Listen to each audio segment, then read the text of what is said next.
halfway through the season, and the man we've been watching for the whole season is Jenson Button. So, Jenson, how many marks out of 10 would you give yourself for what you've done so far? I don't know if I'd mark it out of 10 because it's been a bit up and down. I mean, Silverstone was a good race for me, finishing in the points in 5th. And since then we haven't got any points, but again it's been through different problems and new circuits, for example Monaco. But I'm happy with the year so far. It's just hopefully the next few races I can get some more points. That's what I'm really aiming for. You've had an absolutely meteoric career in Formula One terms, a long time in karts, I know, and then just 1 year each in Formula Ford and Formula 3. How tough have you found it? Pretty tough, especially coming into Formula 1 this year, because I don't think there is any training for Formula 1. I think Formula 3 is very good, Formula Ford again, and karting. But Formula 1 is so different than anything else. When you say pretty tough, in what ways? The driving, I wouldn't say is the toughest thing. Well, obviously it is. You need to have the natural talent and be able to learn very fast, but everything that goes with it, for example, the interviews and the press and all the stuff off the circuit is pretty tough, and you don't expect it when you come into Formula 1. Now, I hate to mention the dreaded word Montoya, but I've just mentioned it. You've got this looming Colombian presence and people saying that Montoya is going to be in the team next year, and if he is in the team next year, the assumption is that you will not be. I mean, where do you stand at the moment on that? Well, I think if I listen to all the press and everything, I'll be playing table tennis next year, so I haven't been listening to that too much because nobody knows what's happening yet. I mean, I think I'll be the first one to know, myself and Juan, who is actually driving with Williams next year, but I shouldn't think we'll know for another month or so. Those in the know are saying Williams or BAR or Benetton. You can tell me, because I will not tell anybody, I promise you. No problem. How's your hip anyway? Thank you. How's your hip? My hip is fine, Jenson. You are learning the art of delegation. Well done.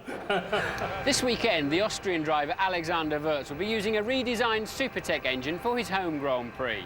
It's just another part of the relentless advance of technology in Formula One.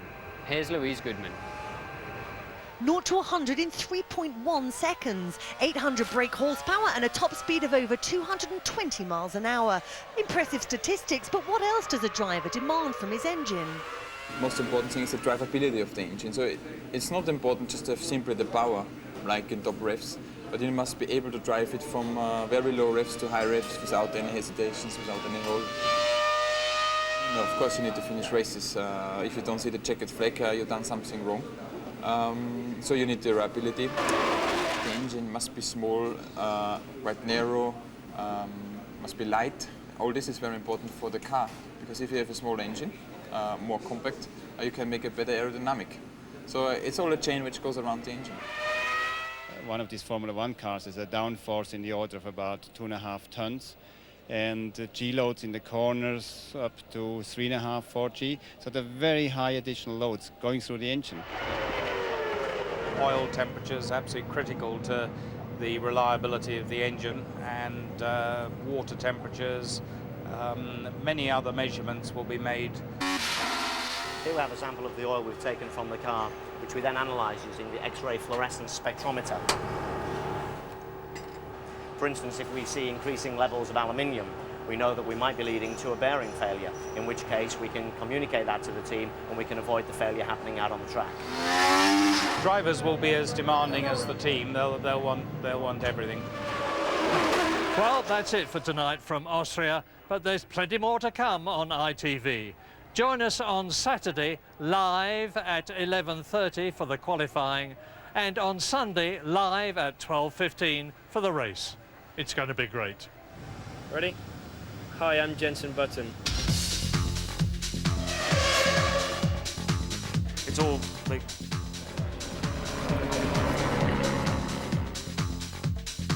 Yeah, I'm ready. I'm just waiting for something to happen.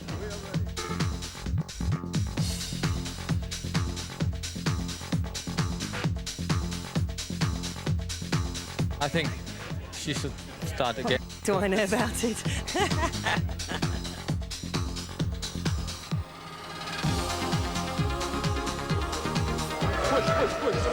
Can we grab a word, Mika?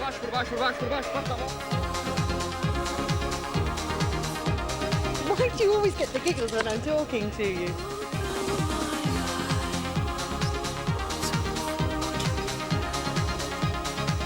Making TV is very exciting. Yeah, I can imagine. Which is probably better suited to today's cooler track position. Oh. People think we make this up as we go along.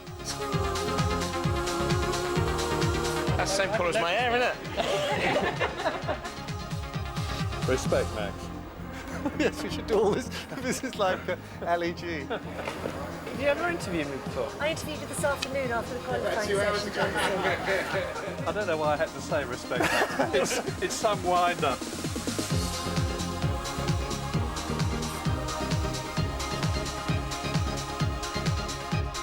Chilly and totally uninviting. That's the scenario. No, Pete, you're not panning up there, pal, are you?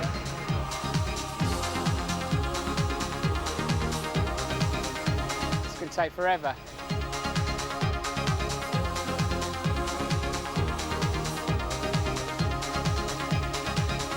Ready? Steady.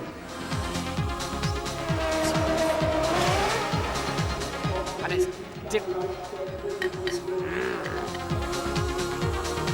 A bit steep for you and me, Jim, but I reckon Teach could probably savour us. Ah!